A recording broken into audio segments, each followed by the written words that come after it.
Good evening, everyone. We will call to order the City Council Community Services, Public Safety, Housing and Development Committee meeting to order. And Madam Clerk, if we can have a roll call and posting of the agenda, please.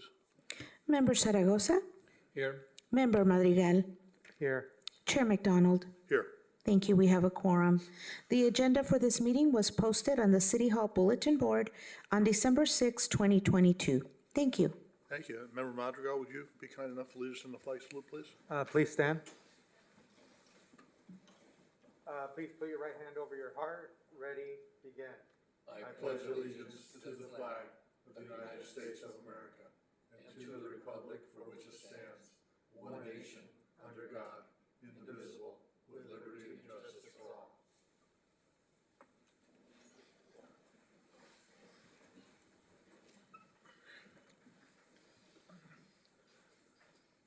Okay, thank you very much.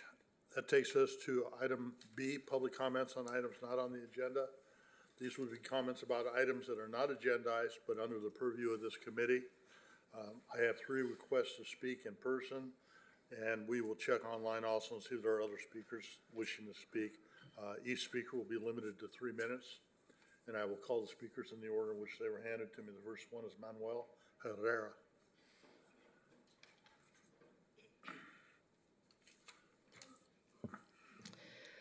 Members of the committee, my name is Manuel Herrera. I am the creator of Citizens for Better Oxnard.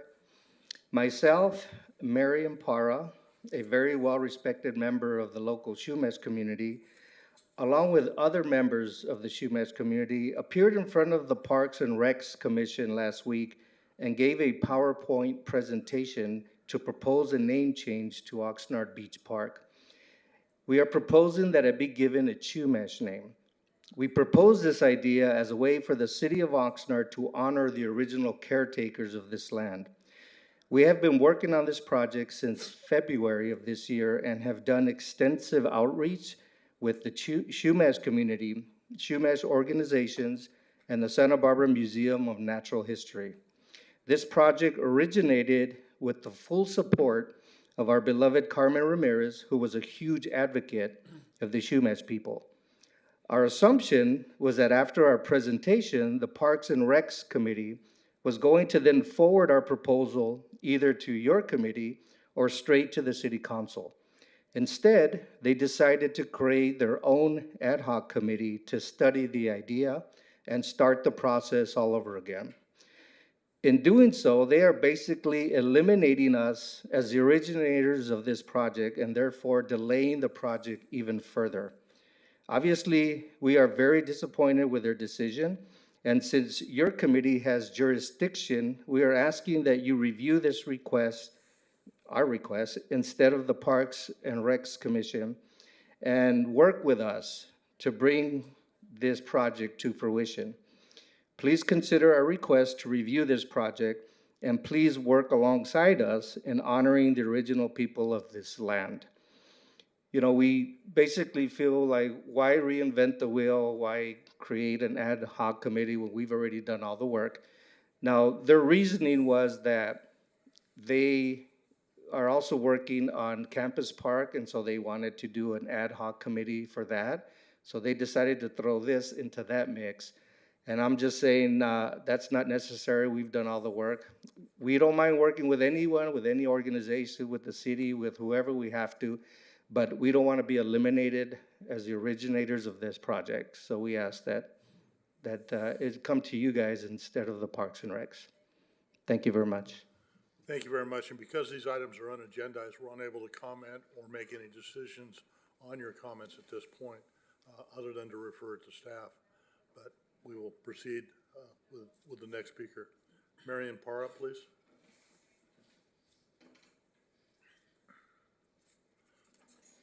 Haku Kianti Kakti Marianne. Hello, my name is Marianne Parra.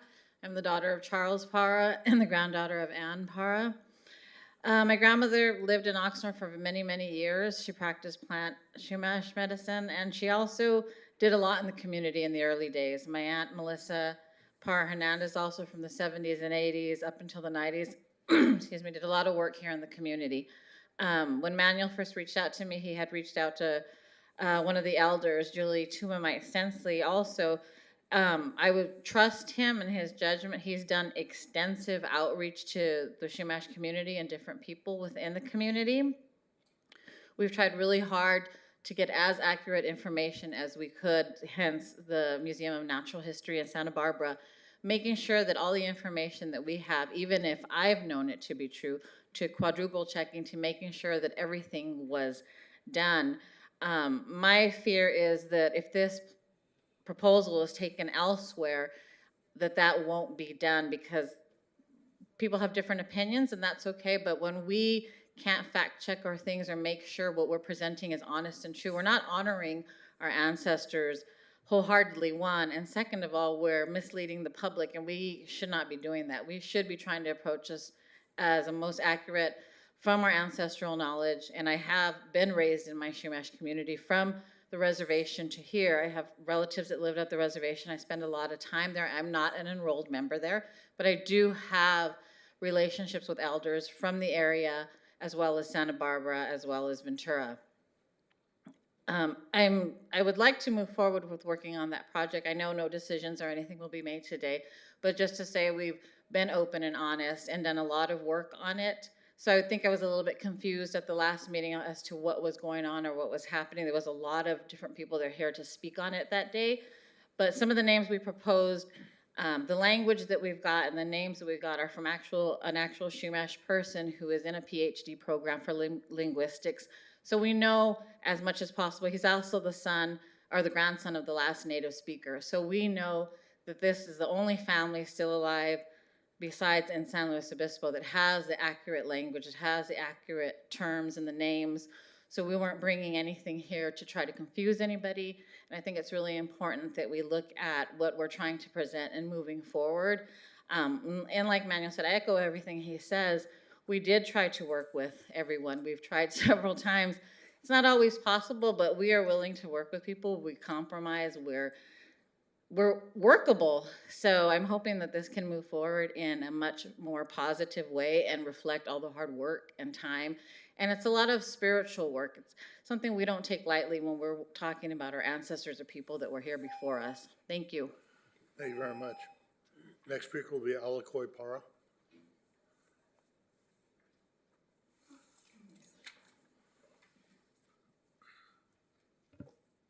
Haku haku kianti kakti Alakoy Para. Hello, I am Alakoy Para. I am a traditional singer and dancer for the Chumash tribe. I grew up in Southside Oxnard, and I also started a grassroots organization in Oxnard called MMIW, which is Murdered and Missing Indigenous Women. I'm asking City Council to take the renaming of Oxnard Beach Park project from Parks and Recs. We've been working on this project for months using our ancestral knowledge, as well as working with Dr. John Johnson in the Museum of Natural History in Santa Barbara. After extensive research, Marianne and I created a PowerPoint to present with the assumption that Parks and Recs would forward the proposal to City Council. As you know, we've had many problems with other people in our community causing division, and I really want to stress that we cannot approach this project from a colonial, egotistical mindset. After all, this project is for our ancestors and the future generations to come. Again, being that your committee has jurisdiction, we are asking that you listen to our requests and working with us to fulfill this project and honor our ancestors. Kakinash, thank you. Thank you. Do the committee members have any questions of any of the speakers? Not at this point, because again, items not on the agenda. No? Okay. Thank you very much. That will take us to item C, consent agenda. Chair Oh, I'm sorry. McDonald? Any virtual speakers? We have 4 virtual participants, but they don't have their hands up. So not sure if they want to speak on this item. Okay, is there a way to ask them on which item they'd like to speak on, or? Participants joining virtually, if you'd like to speak on this item not on the agenda, please press star 9 to raise your hand to let us know that you want to speak on this item, please.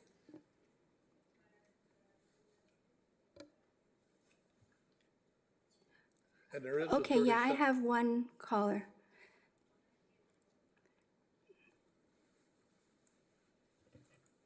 Caller with phone number ending in 4676, please press star 6 to to unmute yourself and then introduce yourself if you like, and you have 3 minutes.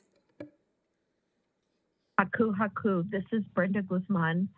I'm a Ventura resident, Chumash descendant, And I'd like to request that you all take into consideration Mr. Herrera and Ms. Parra's presentation of the naming of the beach park, or of the beach park, yes.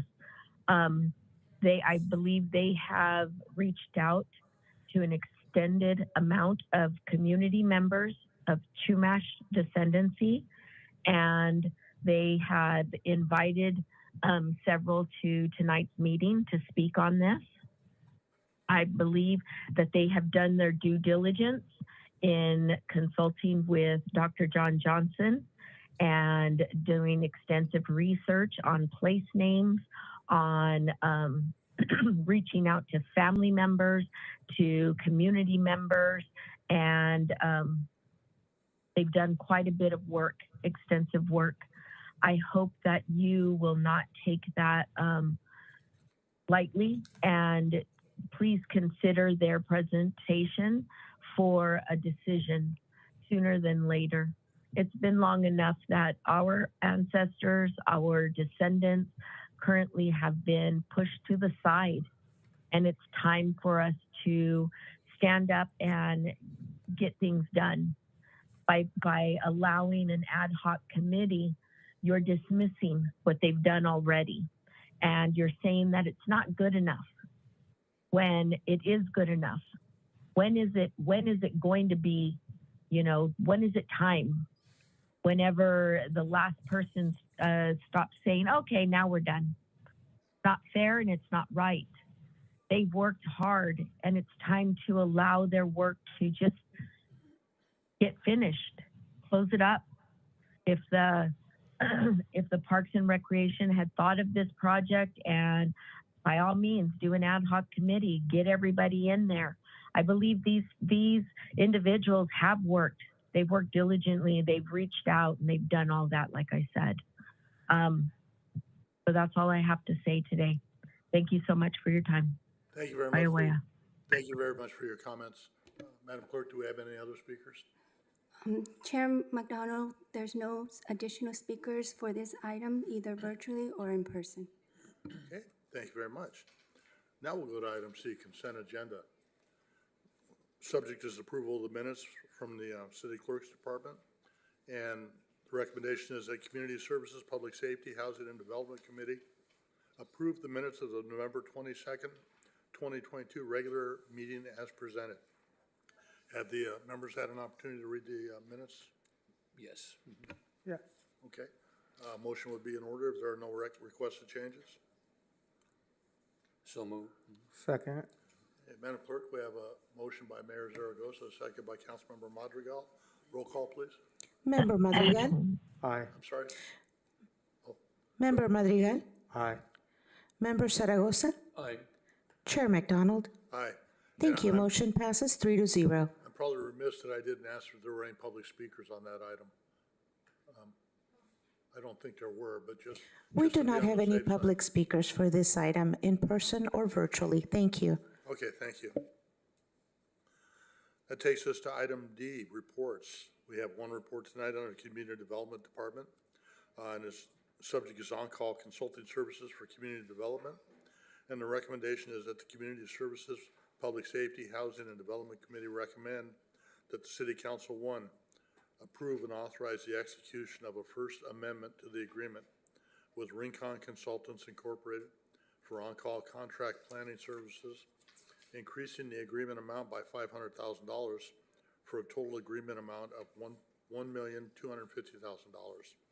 And second, award an agreement to Interwest Consulting Group Incorporated for on-call planning as well as on-call development plan check services in the amount of $1,100,000.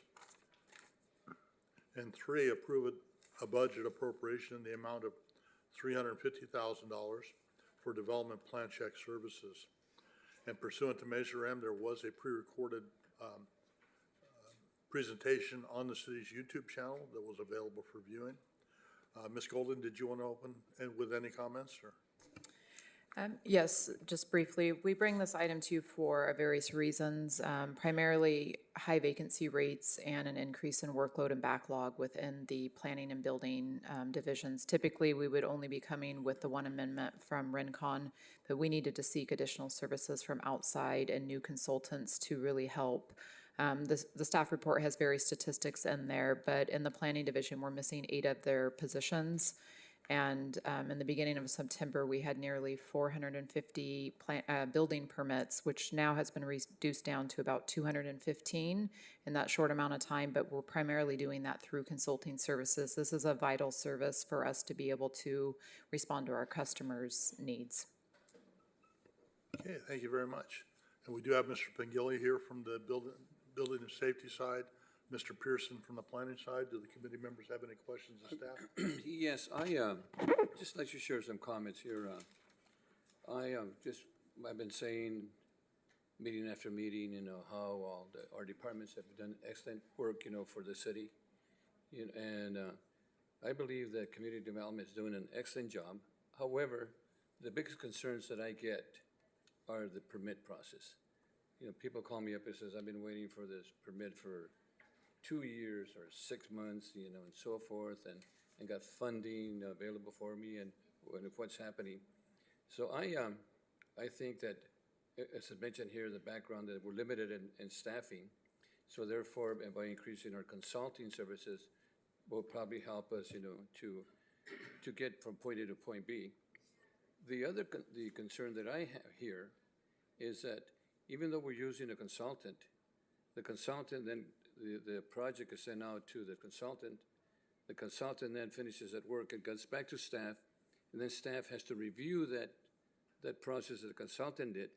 Isn't that why are we doing that would be my question, my next question, Jeff, when you come up. And then the other question, the other item that I have, what does it mean here by having a deposit-based permits? So, and again, Jeff, I have a lot of good comments from you and also from Ashley. The biggest concern we have is that why is it taking so long? And now we understand because we're short and limited staffing, and we're looking to consult with Rincon and Interwest to help us out. And of all the departments, I'm not saying that's the only concern that I hear most of the time. Most of the time is that we're doing a great job for whether, and I won't name the other departments, you know who they are. But consequently, that would be why do we have, if we have consultants taking the permit, it goes out for 4 or 5 weeks or 10 weeks or whatever it is, it comes back and then it's another 4 or 5 or 7 weeks to do so. Yes, Mayor, thank you for that question. Jeff Pengilly, Assistant Director. We had, for a while, sent out enough work to consultants that we created our own backlog in that review process. We've worked very hard. We have, just with 2 replacement staff on our engineering side, have been able to make a really big push on the building department side. As Ms. Golden said, we have pushed our pending permits down from about 460 down to about 215, which is quite an effort. Which is excellent. Yeah. And in addition to that, we have cleared through that backlog of consultant plan checks waiting for our quality control review. So we're tackling both with the assistance of the consultants and the staff that we've hired to replace vacancies. That's a key. That's our long-term model, is to do things with in-house staff for exactly the reason you pointed out. Consultants can work remotely, focus on the technicals, and do that work generally more quickly than our staff can. But the communication between divisions within our department and the final quality control does take some staff time. So it's not the ultimate long-term solution for us, but consulting services are a huge benefit in this time when we're trying to manage a backlog, provide better customer service by bringing all those timeframes down, both our review time and the throughput time, which includes calculation of fees and the ability for our staff to do a quality control review of our consultants. The other question you had had to do with deposit-based. Yes. I would let Joe Pearson answer that. That's primarily handled by the planning division on those deposit-based. But before you leave that, my understanding also is, and I think Ashley might have mentioned this to me, that we're limited in staff, number one. And also my understanding that the consultants also are limited with their personnel. So I think maybe the public needs to understand that too, that we have two problems, limited in our staff, and also the consultants are limited because of the amount of work that's been happening throughout the cities for that matter. That's very true. Consultants, although they are more nimble than governments generally, they're still subject to the same limitations of talent in the general geographic area.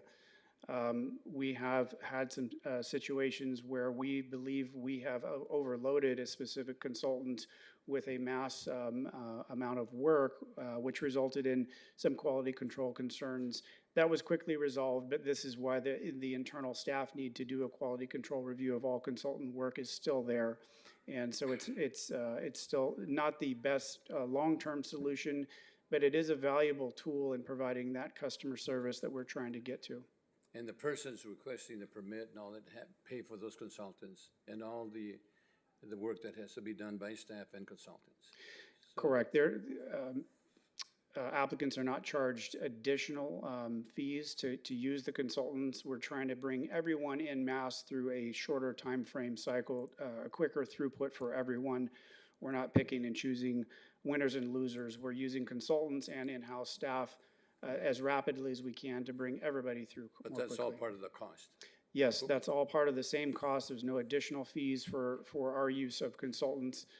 That's simply to get us, get our customers through the cycle And I'm asking quicker. that because I've got a lot of calls on that, and if people that are listening, that, or even contractors need to understand, the dilemma that we have.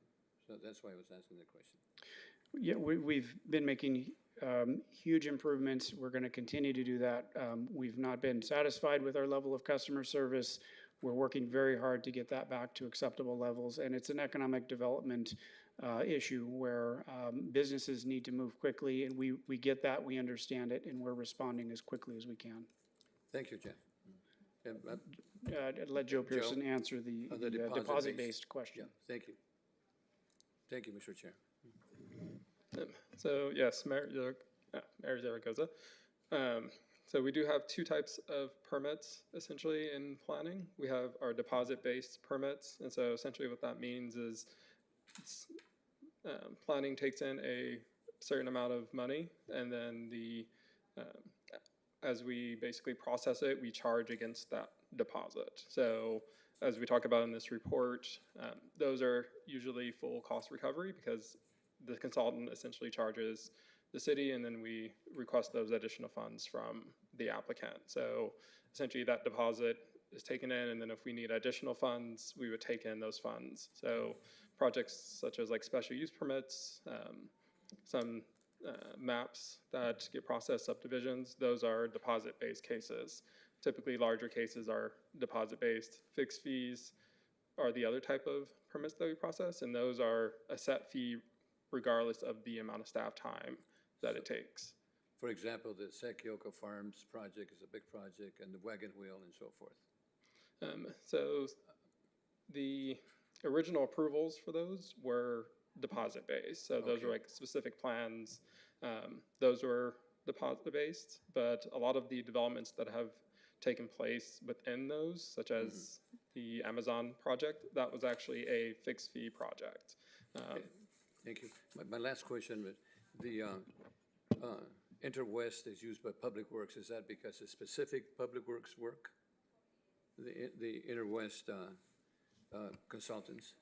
Their existing agreement with Public Works is for traffic services. So we're entering into our own agreement specific to project planning for both planning and development services. Oftentimes we'll do what you call piggyback onto an agreement, but because the scope of work was so different in this case, we were advised through our purchasing and legal to do our own. But the M6 that you see in the report, that's another consultant that we use that Public Works also uses. And what we have task orders that you get out. But Interwest is a very large company that gives services up and down California and actually outside of California as well. So that's their forte is traffic and so forth. They're actually a full service consulting municipal services. They each have their own branch within their company. And again, I just want to qualify Jeff, and Ashley, and Mr. City Manager, that you're doing an excellent job. I just want the public to understand where we're at, you know, and how we're progressing on the permitting process, which I think is important. Joe, you know, and Ashley, and I think it's important that the public understand that. Thank you, Mr. Chair. Member Monticello, any comments or questions? Just a quick comment. I know this is an ongoing issue, and you know we're doing our best to make it better, or make the service better, more timely and more efficient. So anything that'll make this more efficient and take less time, then I'm all for. So, thank you. Thank you. And I agree with the comments of my two peers. The city we're fighting to keep our heads above water at this point on both the planning side and development services side. And I appreciate all the work that you folks are doing. And I try to be judicious in my calls to anyone to ask a question, because I don't want to feel like I'm overburdening the group.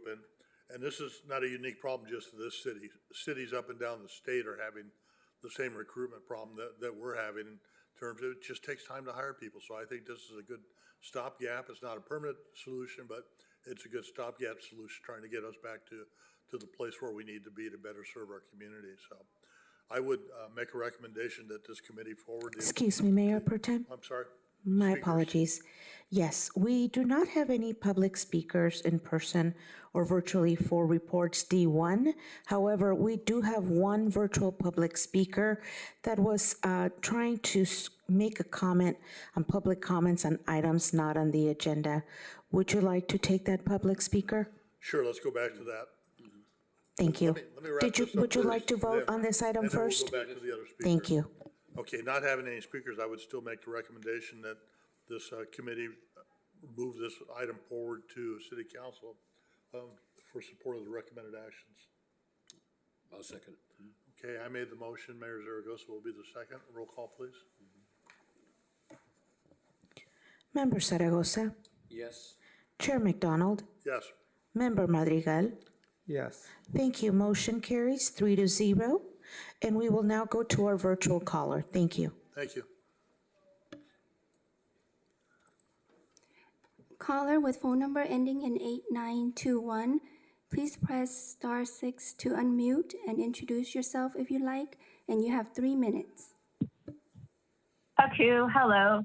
First, I would like to thank Manuel for the invite to tonight's meeting, making sure other Shumash voices get heard. I am Casey Rodriguez. And thank you, Manuel, for your effort to get me to be heard just now tonight. Last week, I showed up in person to the Park and Rec meeting. And today, I am just advising the council to please hear Shumash people out. Tonight, I speak as the second vice chair of the Ventura Democratic Party with the highest interest of the Ventura Democratic Party to not just invite a Shumash woman to be a part of their party, but to officially vote me into such an honorable position. It is clear we Shumash are not only intelligent enough to take on crucial city changes, but it is time that our voice not only gets heard, but leads to a movement of justice and healing. The audacity of Oxnard's Park and Rec Commission to try to silence those Shumash voices that have worked hard and studied many hours for almost a year is total disrespect. The time of being forced to be silent is over. I was blessed to offer Shumash opening prayers at Carmen's memorial services. I truly hope the city continues to lead in her spirit.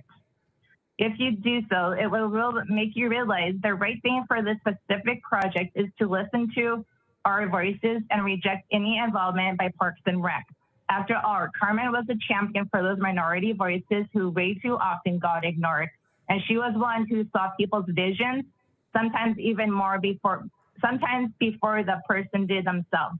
And she did all she could to turn those visions into reality. Manuel, thank you for this beautiful vision of yours. With land acknowledgements growing more and more, it is obvious that Shumash people should be able to go ahead with this project without any involvement of Parks and Rec. After all, it is our land that the entire city is profiting off of. Forcing us to be silent or to work with Parks and Rec will indeed be an act of racial injustice, another act of colonization that has already taken so much from us. We Shumash are here, trying to find a positive and healing project for the entire city to come together with us to begin unity. If Parks and Rec had come up with this idea first, then yes, I could understand why we needed to work with them. However, it was Manuel's vision, and he came to us, Shumash, to be the ones to bring this vision into reality. Being aware of the community healing and unity this will bring.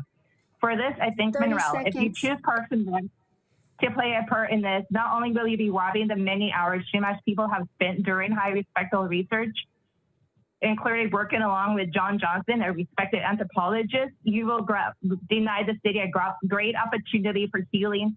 And it is clear that this is something Carmen would be passing. Thank you. Thank you very much. Madam Clerk, any other comments or speakers? Chair McDonald, there's no additional speakers, virtually or in person.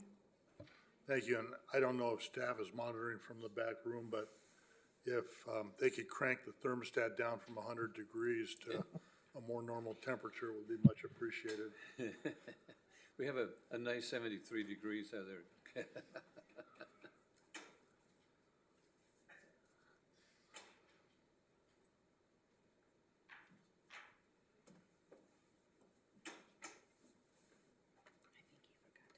Okay.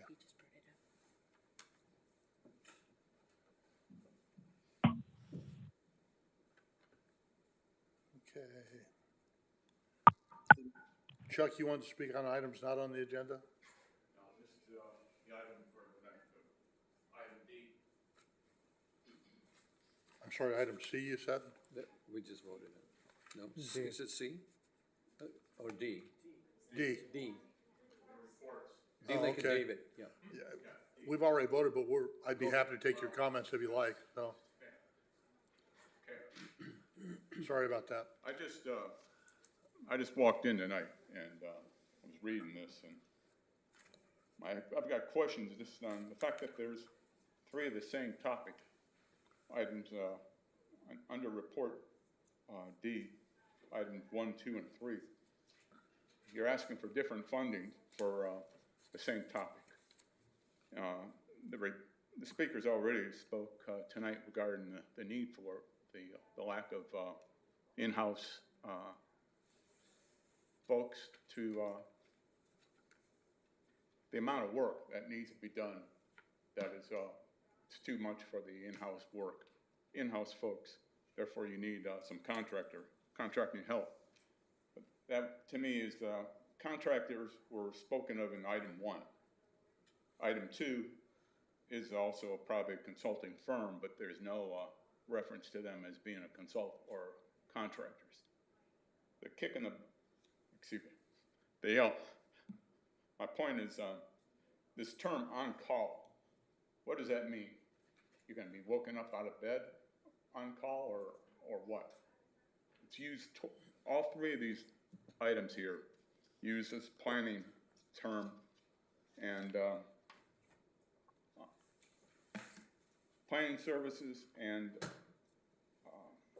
development plan. Seems like it's all the same thing, but there's 3 different fundings requested.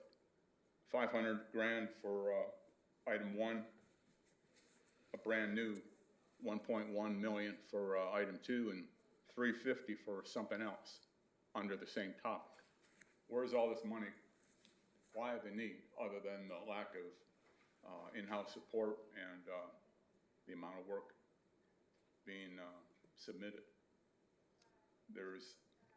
It's very vague in terms of what is presented. The same terms are used in all 3 of these things. And somebody looking at right off the bat, like I did tonight, I'm wondering why all 3? Why 3? Why not just stack it under one topic? Include the 2 contractors, and then this 350 over here is really no explanation for why it's required. That's a pre-recorded item.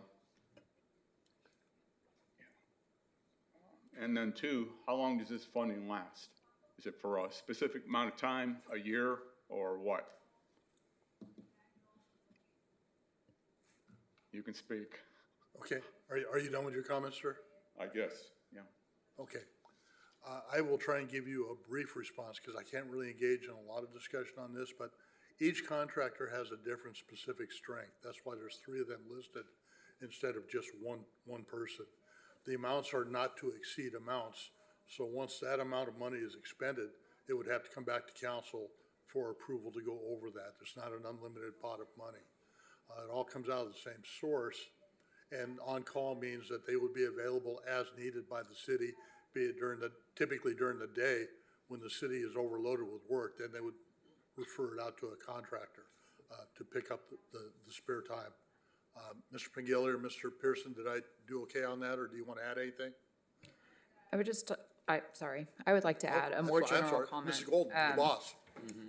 I'd like to add a more general comment. I mean, there is a staff report and a PowerPoint presentation that accompanied this, but because of Measure M, we cannot present this information during your meeting. So that pre-recorded presentation made the distinction between these questions that are being asked of what the services are, who the contractors are, and where the money is coming from. But with the voter-approved Measure M, that is not a possible thing to do here tonight. But in summary, yes, your statements are accurate. The only money that we are actually requesting this evening is the $350. All the other amounts that are listed there are contract amounts that are over the term of the different contracts, which all have different dates that are spelled out in the staff report and again, the presentation. And those are not to exceed amounts for the total term. Some of those going out as far as, let me see here, June 2024, and on this one's a 3-year term, Jeff, to confirm? Okay, so 2025, so those dollar amounts carry out. The distinction with on-call is just to make that distinction that they are not staff. That's an important aspect, that they don't become city employees by the work that we assign to them. So on-call refers to whether it's the building department or the planning department, those staff. They are not staff, they are on-call consultants, on-call contractors. Those are interchangeable terms. Okay, thank you. And just one final comment. All this committee does is refer to council for a final decision and recommend that they approve it. But ultimately, council is the deciding body on this. So this matter will be heard again in front of the full board of council members. And if you want to present comments there, you're certainly welcome to do so.